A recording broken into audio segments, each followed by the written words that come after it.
సమాజంలో జర్నలిస్ట్ పాత్ర అత్యంత కీలకమైనది, అదేవిధంగా అందరికీ ఆదర్శనీయమైన పాత్ర. అంటే ఒక రకంగా జర్నలిస్ట్ ఏదైతే ప్రభుత్వానికి మరియు ప్రజలకు అనుసంధానంగా ఉంటూ ప్రభుత్వ వైఫల్యం నుంచి ఏదైనా అనధికార కార్యక్రమాలు లేదా అక్రమాలు సమాజంలో జరుగుతున్నప్పుడు వాటిని నిజాలను నిగితీల్చిట్టు ప్రజలకు మరియు ప్రభుత్వాలకు అందించడం ద్వారా తనదైన శైలిలో తన యొక్క వ్యవహారంలో ఆ యొక్క సమస్యను పరిష్కరించడంలో జర్నలిస్టు పాత్ర అత్యంత కీలకమైనది.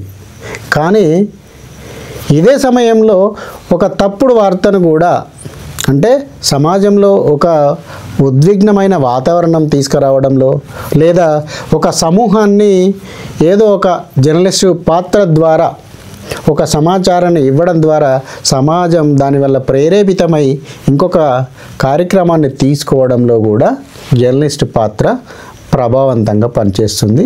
ఇది మనందరికీ తెలిసిన విషయమే.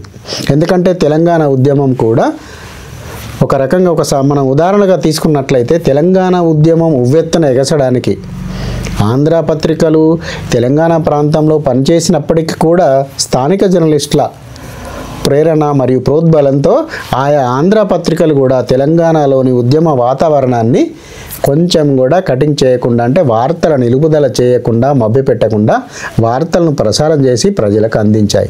దానివల్ల ఒక్క చోట మొదలైన ఉద్యమం తెలంగాణ వ్యాప్తంగా కూడా ప్రజల్లోకి చేరి నేను కూడా ఉద్యమంలో పాల్గొనాలి అనే విధంగా పత్రికల పాత్ర ముఖ్యమైనది, ప్రధాన పాత్ర పోషించింది. అదే సమయంలో ఈ పాత్ర పోషించడానికి కూడా స్థానిక జర్నలిస్టు కీలకంగా పనిచేశాడన్నది నిర్వివాదాంశం.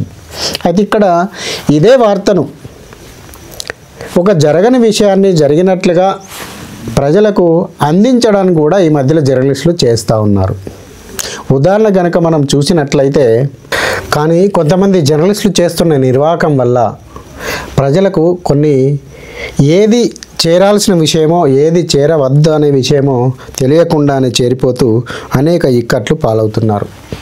ఎందుకంటే ఒక సమాచారం అసంబద్ధమైనది, అబద్ధమైనది అనే ఆలోచన వచ్చినప్పుడు అలాంటి సమాచారాన్ని ఇంకొక రకంగా అన్వయించి, అంటే సాధారణంగా మనం ఉదాహరణ కనుక చెప్పుకున్నట్లయితే రాముడు మంచి బాలుడు అనే సామెత ఉంది. అదే సామెతను రాముడు మంచి బాలుడు కాదని నాకు ఇతను చెప్పాడు, అంటే రాముడు మంచి బాలుడు అని మాట్లాడుతూనే కాదనే పదము ఇంకో రకంగా అర్థం వచ్చేలా తీయడం వెనుక ఈ జర్నలిస్టులు సమాజానికి ఏ రకమైన సందేశాన్ని ఇస్తున్నారో మనం అర్థం చేసుకోవాల్సిన విషయం ఉంది. ఎందుకంటే మనం ఇక్కడ చూస్తున్నట్లయితే యూపీలో ఉత్తరప్రదేశ్లోని అయోధ్య నుంచి దాదాపు 70 కిలోమీటర్ల దూరంలో బస్సీ అనే పట్టణం ఉంటుంది. ఈ పట్టణంలో గత 23వ తేదీ రోజు, డిసెంబర్ 23వ తేదీ రోజున ఒక విద్యార్థులు దాదాపు అందరూ 17, 18, 19 ఏళ్ళ పిల్లవాళ్ళు వీళ్ళందరూ కలిసి కూడా ఒక అబ్బాయి జన్మదినాన్ని నిర్వహించుకున్నాడు. ఇందులో ఇంకొక పిల్లాన్ని కూడా, ఇంకొక 17 ఏళ్ళ బాలుని కూడా ఆ యొక్క జన్మదిన ఫంక్షన్కు అటెండ్ కమ్మని తనకి ఆహ్వానం అందింది. తను వెళ్ళాడు. కానీ వెళ్ళైన తర్వాత అక్కడ ఆ పిల్లలందరూ కలిసి, అందులోని కొంతమంది పిల్లలు ఈ అబ్బాయిపై కొట్టడము, తీవ్రంగా అతని బట్టలు చింపివేయడము, అతని మీద మూత్ర విసర్జన చేయడం లాంటి కార్యక్రమాలకు పూనుకొన్నారు. తదనంతరం అతని మేనమామ వీళ్ళందరూ కూడా తెల్లారి పోలీస్ స్టేషన్కి వెళ్ళి మా అబ్బాయిని ఇలా హింసించారు, ఈ ఇంట్లోకి చెప్పుకొని ఈ అబ్బాయి ఇంటికి వెళ్ళిన తర్వాత తన తల్లిదండ్రులకు ఈ సమస్యను చెప్పుకొని సూసైడ్ చేసుకొని ఉరివేసుకొని మరణించడం జరిగింది. అయితే ఈ సమస్య అనేది ఎవరికైనా బాధాకరమైన విషయమే. కానీ ఇక్కడ జరిగిన విషయం ఏంటిది? కేవలము ఈ దళిత కుటుంబానికి చెందిన ఒక అబ్బాయి ఈ విధంగా ఇబ్బంది పడ్డాడు అనేది వార్తా కథా సారాంశం.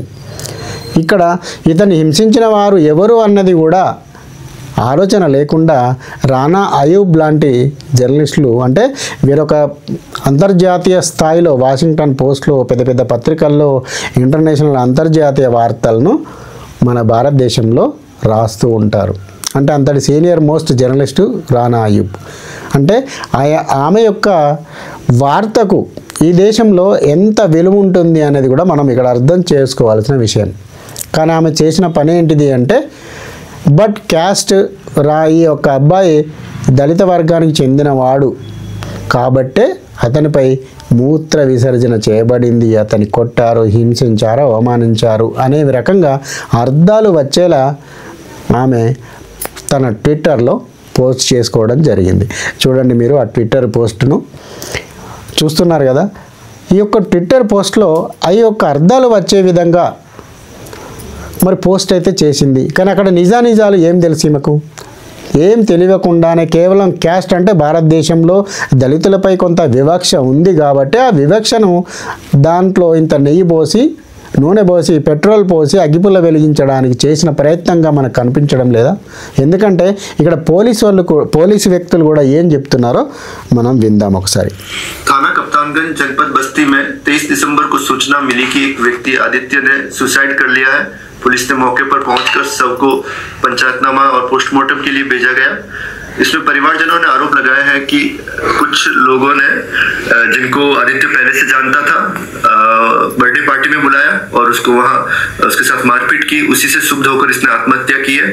परिवारजनों की तहरीर पर 4 नामजद व्यक्तियों के खिलाफ मुकदमा दर्ज कर उनको गिरफ्तार कर लिया गया है। इसमें पुलिस द्वारा तुरंत कार्रवाई नहीं किए जाने के आरोप लगाए गए, जिसके संबंध में जांच प्रचलित है और एसएचओ कप्तानगंज को तत्काल प्रभाव से निलंबित किया जाता है। दोनों पक्ष एक ही बिरादरी के हैं और दोनों में पहले से ही बातचीत होती थी, एक दूसरे को जानते पहचानते थे। मौके पर शांति व्यवस्था कायम है। చూశారు కదా బస్తీ పోలీసులు ఇచ్చిన వివరణ. ఇక్కడ అతన్ని నిజానికైతే అతనిపై దాడి జరిగింది వాస్తవం. కానీ దాడి ఎవరు చేశారు? అతనికి సంబంధించిన సమాజంలోని ఆ దళిత వర్గానికి చెందిన వ్యక్తులే అతనిపై, అతని మిత్రులే దాడికి పాల్పడ్డారు, అతన్ని హింసించారు. ఆ అవమానం తట్టుకోలేక ఆ అబ్బాయి ఇంటికి వచ్చి అవమాన భారంతో తల్లిదండ్రులకు చెప్పుకొని సూసైడ్ చేసుకోవడం జరిగింది. ఇది మనం బాధాకరమైన విషయమే. ఎవరు కూడా దాన్ని యాక్సెప్ట్ చేయరు ఇలాంటి వ్యవహారాలను.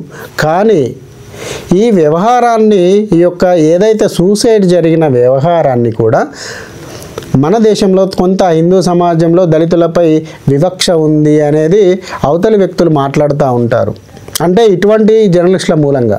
ఎందుకంటే ఇక్కడ ఈ అబ్బాయిని హింసించింది అగ్రవర్ణాల ప్రజలు కానే కాదు, అగ్రవర్ణాలకు చెందిన ప్రజలు కానే కాదు. ఆ కులం వివక్ష అనేది ఆ ఇష్యూలో లేనే లేదు. కేవలం అతని స్నేహితులు అంటే అదే సామాజిక వర్గానికి చెందిన వ్యక్తుల మధ్యలో జరిగిన కొట్లాటలో అతను అవమానం పాలయ్యాడు. ఆ అవమానానికి తట్టుకోలేక చిన్న వయసు కాబట్టి ఇంటికి వచ్చి తల్లిదండ్రులకు చెప్పుకొని అవమానాన్ని భరించలేక సూసైడ్ చేసుకోవడం జరిగింది. కానీ జర్నలిస్ట్ చేసిన పని ఏంటిది అంటే మన దేశంలో కుల వివక్ష ఉంది, కేవలం దళితుడు అవడం మూలంగానే అతన్ని అగ్రవర్ణాల అబ్బాయిలు ఈయనను మూత్రం పోసి హింసించారు అని అర్థం వచ్చేలా పోస్టులు పెట్టడం జరిగింది. అంటే మన దేశంలో కూడా కొంతమంది జర్నలిస్టులు వార్తా కథనాలను ఏ విధంగా వండి వారుస్తూ ప్రజలను తప్పుదారి పట్టిస్తున్నారో తెలియజేయడానికి మాత్రమే ఈ యొక్క వార్త. జై హింద్, భారత్ మాతాకి జై.